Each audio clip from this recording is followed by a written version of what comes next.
আসসালামু আলাইকুম everyone and welcome to my page. আজকে যে রেসিপিটা আমরা তৈরি করছি সেটা হচ্ছে চিকেন মোমো।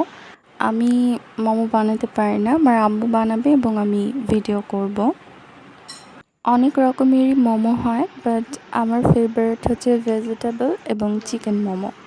তো ফার্স্টে আমরা হচ্ছে বোনলেস যে চিকেন ব্রেস্ট ওটা একটা মুরগির নিয়েছি এবং এটাকে ভালোভাবে কিমা করে আমরা এখানে ব্ল্যাক পেপার আর লবণ এবং হচ্ছে আপনার পেঁয়াজ, মরিচ আর রসুনের যে পেস্ট একসাথে পেস্ট করে ওইটা দিচ্ছি, পরিমাণ মতো সয়া সস দিচ্ছি এবং ভেজিটেবলের ভিতর ইউজ করেছি গাজর আর পেঁয়াজের কালি।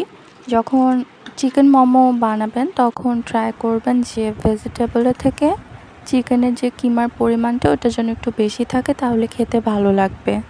তারপরে এখানে মোমোর যে ডোটা ওটা তৈরি করা হবে। ফার্স্টে ময়দা হোক বা আটা হোক নেবেন, 2 থেকে 2.5 কাপের মতো নেবেন। তারপর এখানে আমরা অ্যাড করব পরিমাণ মতো লবণ, তারপর হচ্ছে সয়াবিন যে অয়েল ওটা আর কুসুম গরম পানি।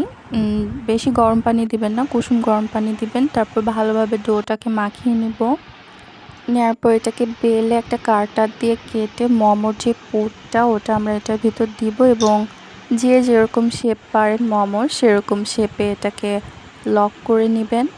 নেওয়ার পর একটা ফ্রাইং প্যানে ফার্স্টে এই মোমোগুলোকে গরম পানির ভিতর দিয়ে আগে সিদ্ধ করে নেবেন। পুরো ডুবিয়ে দিবেন না, অল্প পানির ভিতর দিয়ে সিদ্ধ করে নেবেন। নেওয়ার পর যখন পানিটা শুকিয়ে আসবে তখন একটু অয়েল দিয়ে এটাকে ভালোভাবে ফ্রাই করে নিলেই তৈরি হয়ে যাবে চিকেন মোমো।